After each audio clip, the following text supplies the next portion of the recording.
Next we will see the kwashiorkor. Kwashiorkor is a protein allergy malnutrition in which a red-haired baby, this is called red-haired baby, that means rejected on. Red-haired baby means rejected on. Next we will see the definition of kwashiorkor. Kwashiorkor is a nutritional disorder due to deficiency of protein and calorie, particularly proteins characterized by mental apathy, wasting of muscles, growth retardation. It's a nutrition disorder due to deficiency of protein and calorie, particularly protein. It is a protein deficiency disorder characterized by mental apathy. What is mental apathy? Mental apathy is a mental health problem in which a lack of motivation to do anything. It is a mental health problem in which a lack of motivation to do anything or don't care about what is going on around. Don't care.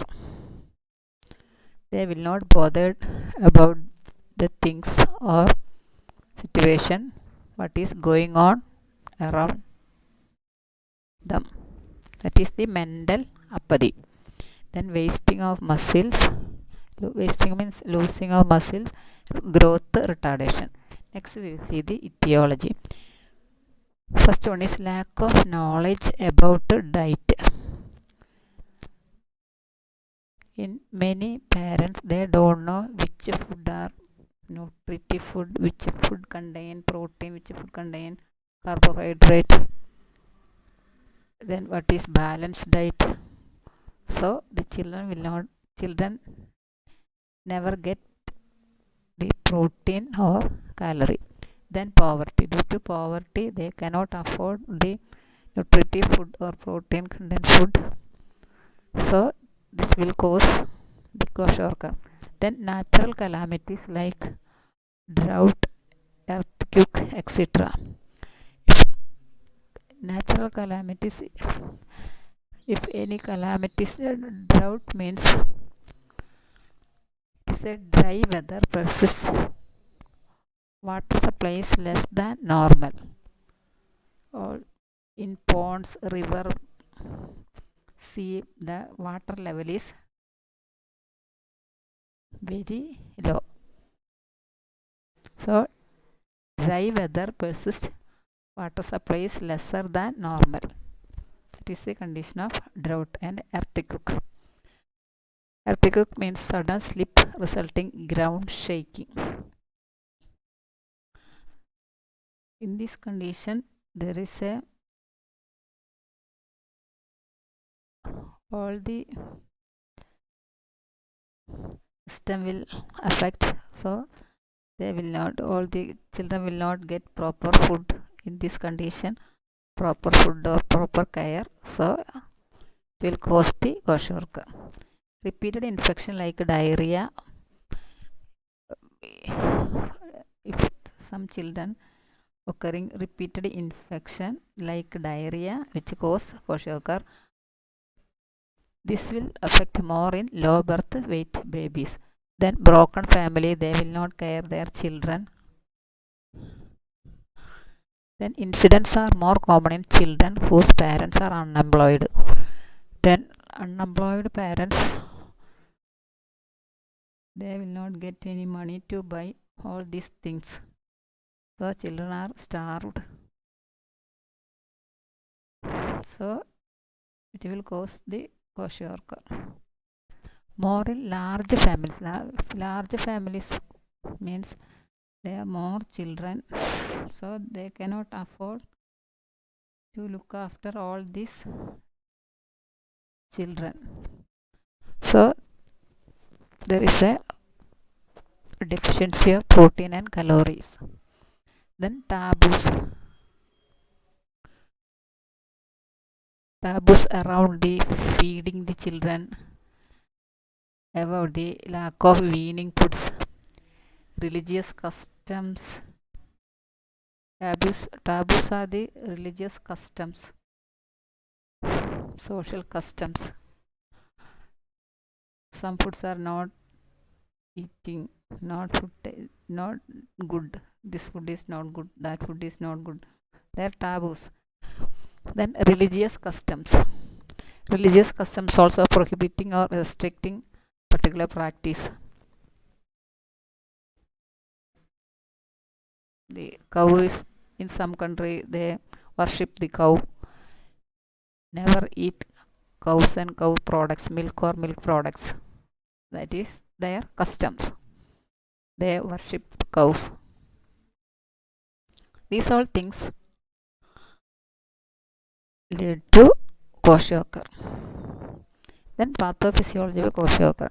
Children with chronic diarrhea, nephrosis, hemorrhage, burns or infections. These all conditions will affect due to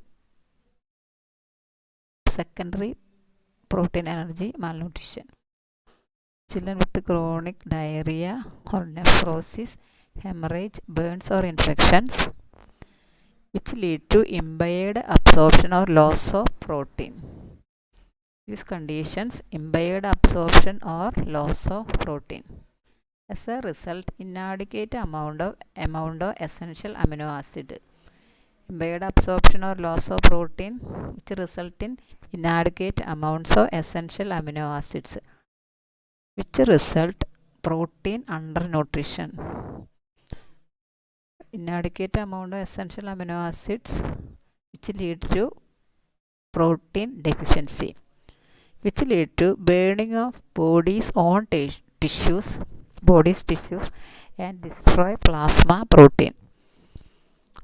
Due to protein undernutrition, protein deficiency, burning of body's own tissues and destroy the plasma protein, which lead to low level of plasma albumin, which lead to nutritional edema.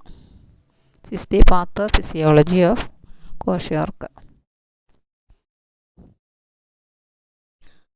Children with chronic diarrhea, nephrosis, hemorrhage, burns or infections, impaired absorption or loss of protein, which lead to inadequate amount of essential amino acids. Due to inadequate amount of essential amino acids, which lead to protein undernutrition, protein deficiency, which lead to burning of body's own tissues and destroy the plasma protein. Due to this, level of plasma albumin occur, which lead to nutritional edema. Next will the clinical features of kwashiorkor. What are the clinical features? First one is failure to thrive. What is failure to thrive? Failure to thrive is the inadequate growth or inability to maintain growth. Failure to thrive means inadequate growth or inability to maintain growth. Then edema. Initially become apathetic and irritable. Apathetic, I told. Lack of adequate growth, loss of muscle tone, lack of energy and increased susceptibility of infections due to their resistance power is less, so increased susceptibility of infections. Failure to gain weight, then dermatitis and dyspigmentation of skin. Dermatitis means inflammation of the dermis. Then dyspigmentation is the abnormality in the formation or distribution of pigmentation in the skin.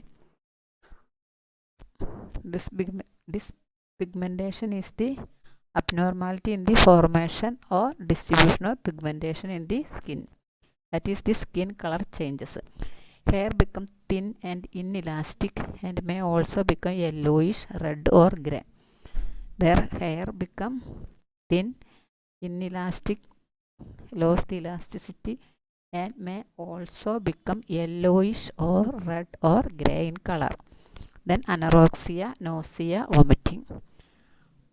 Pot belly. What is pot belly? Pot belly is the round fat stomach which sticks out. Round fat stomach. You might have seen some children stomach is round, fat and which sticks out. Protruding abdomen.